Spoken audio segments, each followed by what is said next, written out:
Ok, ninguém estava preparado para isso, ninguém. Quando eu li a sinopse do episódio Knock Knock Knocking on Horror's Door, eu pensei, ok, vai ser um episódio fofinho, da hora. Mas meu Deus, acho que nenhum episódio da série chegou nem perto de ter tanta informação e desenvolvimento de personagem quanto esse. E claro, não foi só a quantidade de informações que deixou todo mundo animado com esse episódio. Agora, nós, fãs de Lumity, podemos dizer com todas as letras, é canon. Então, bora pra análise porque tem muita coisa pra ser falada. Eu sou Nathan Belliene e bem-vindos ao Clube de Livros de Azura. O episódio começa com Ruth decidindo ajudar os moradores da Casa da Coruja, já que os três estão extremamente nervosos com seus problemas pessoais. E ele começa por King, que continua tentando descobrir suas origens e entender quem é.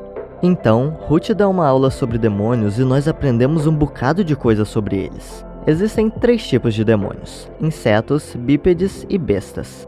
Insetos se comunicam através da dança e aparentemente também são capazes de criar casulos. E também, pela forma como Ruth fala, eu acredito que eles sejam o tipo de demônio que menos possui magia. Bípedes, como o próprio nome diz, andam em 2 pernas. E assim como as bruxas, eles também possuem uma vesícula biliar produtora de magia, então aparentemente eles são os demônios com maior habilidade mágica. Aliás, isso significa que alguns seres são capazes de fazer magia mesmo sem ter uma vesícula biliar. Considerando o tanto que aprendemos sobre o universo da série nessa explicação, eu acredito que vamos ter um pouco mais de informações sobre isso no futuro. E já o tipo besta é o que menos conhecemos. A única informação que tivemos é que, para saber se um demônio é desse tipo, é necessário fazer um exame de sangue.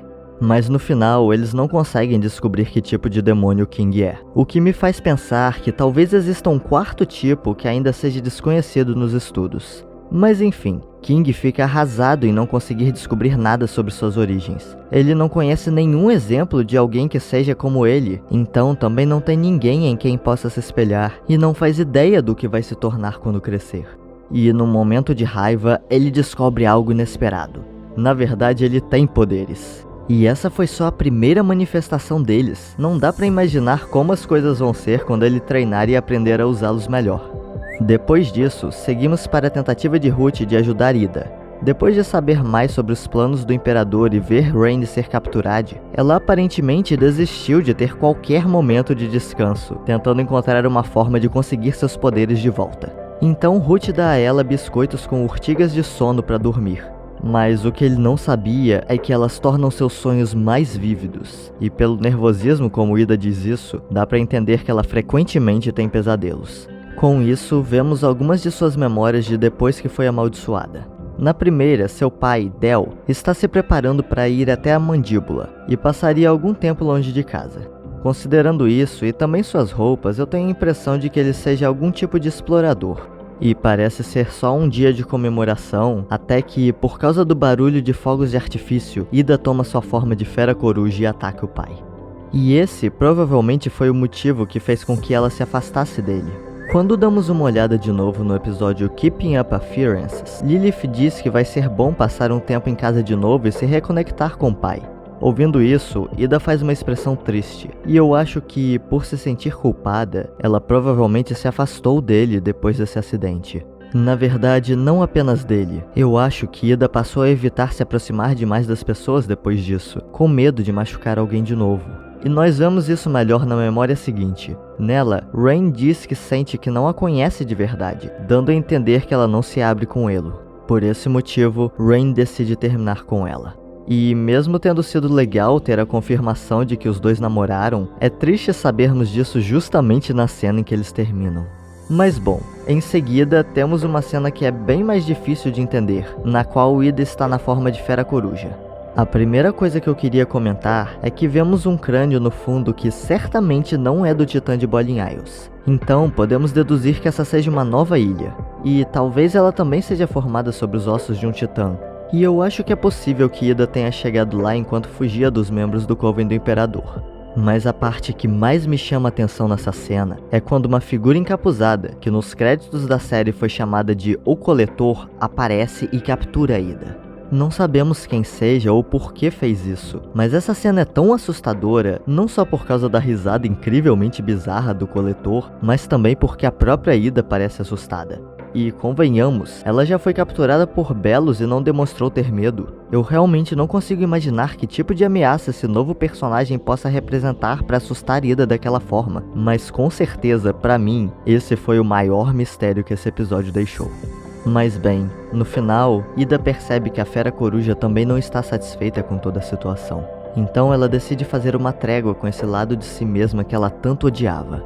E, com isso, ela adquire uma nova forma, que é uma mistura entre a sua forma de bruxa e de Fera Coruja. E cara, isso foi tão inesperado e foi tão perfeito. Ida queria tanto recuperar sua magia para poder proteger Luz e King do Coven do Imperador, mas no final, apenas aceitando a si mesma, ela adquiriu uma nova forma que, sinceramente, eu acho que ainda vai causar sérios problemas para Belos. Por último, Ruth decide ajudar Luz a se declarar para Emmett. Afinal, ela não fazia ideia de como fazer isso, já que no reino humano ela era considerada brega e obviamente não queria que Emmett pensasse o mesmo. Então Ruth decide ajudar raptando Emmett e fazendo o extremo oposto do que Luz queria, colocando as duas em um túnel do amor. E sinceramente eu acho incrível como essa cena me deixou com sentimentos conflitantes. Eu realmente não sabia se achava engraçado, fofo, bizarro ou incrivelmente vergonhoso. E na real, eu achei isso simplesmente genial. Afinal, é basicamente como Luz e Emmett se sentem uma com relação à outra. Ou melhor dizendo, elas não sabem o que pensar sobre esses sentimentos. E não entendem bem o que está acontecendo. Então, não sabermos o que pensar assistindo tudo isso é como uma catarse na qual nós nos sentimos tão confusos quanto as duas. E claro, Luz fica morrendo de medo de Emmett julgá-la, mas na real ela fica super feliz vendo aquilo. É engraçado pensar sobre isso quando a gente analisa o desenvolvimento dela. Na primeira temporada, nós vimos que Emmett se sentia bem constrangida quando viam suas fanarts românticas, ou mesmo por gostar dos livros de Azura. E claro, ela tinha razões diferentes para isso, mas no final das contas ela fazia a mesma coisa que Luz tenta fazer agora, disfarçar os próprios sentimentos. Então a humana começa a destruir o túnel do amor, numa vibe meio Five Nights at Freddy's, dizendo que não era pra tudo aquilo acontecer. E claro que, assistindo isso, Emmett sente como se seus sentimentos estivessem sendo rejeitados. E no final, o medo que Luz sentia de fazer com que Emmett se afastasse por achá-la brega, bem, acaba fazendo com que Emmett se sinta afastada. E o Ruth surta e começa a destruir tudo quando vê que seu plano falha. Então, quando Ida descobre o que aconteceu, ela incentiva a Luz a se declarar, dizendo que talvez não seja a forma perfeita, mas que não precisa ser. E eu realmente gosto desse ponto. Eu sempre imaginava como seria o momento em que Luz e Emmett ficassem juntas. Na minha cabeça, provavelmente seria uma cena super romântica, mas não foi bem assim que rolou, e isso me fez pensar. É bem comum pessoas planejarem fazer uma declaração romântica no lugar e momento perfeitos, como em uma cena de filme ou coisa do tipo. E era assim que Luz queria pedir Emmett em namoro. Ela queria que fosse perfeito.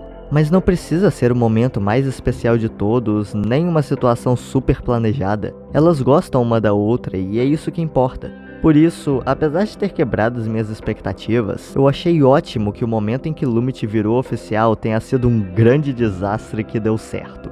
Em sua declaração, Luz diz que não sabe o que esperar de seu futuro, mas que gostaria que Emmett fizesse parte dele. O que é fofo, pois é uma das poucas coisas que ela tem certeza que quer. Mas isso também significa que, independente de ficar no reino demoníaco ou voltar para o reino humano, Luz pretende dar um jeito de continuar se encontrando com Emmett. Então, temos o momento que grande parte do fandom esperava. Amity Blight, do you want to go out with me? Yes! Sim, Lumet é canon. A gente esperou um bom tempo por isso, mas agora é real. A Juliana Corner tem um vídeo ótimo falando da importância disso em termos de representatividade e eu recomendo muito que você assista a ele também.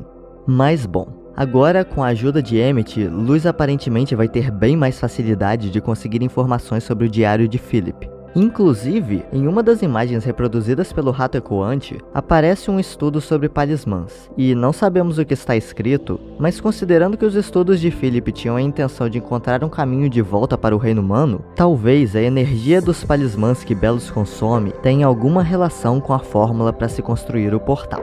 Eu ainda não pensei em nenhuma ligação possível entre essas duas coisas, mas se por um acaso você tiver alguma teoria a respeito, pode deixar aí nos comentários.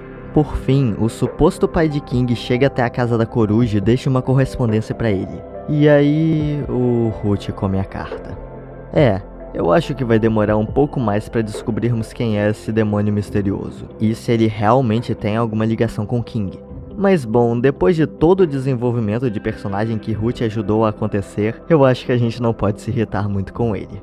Se você gostou desse vídeo, eu vou ficar bem feliz se você se inscrever e deixar o like. Sai vídeo de análise dos novos episódios toda semana, além de outros conteúdos que eu acho que podem ser do seu interesse.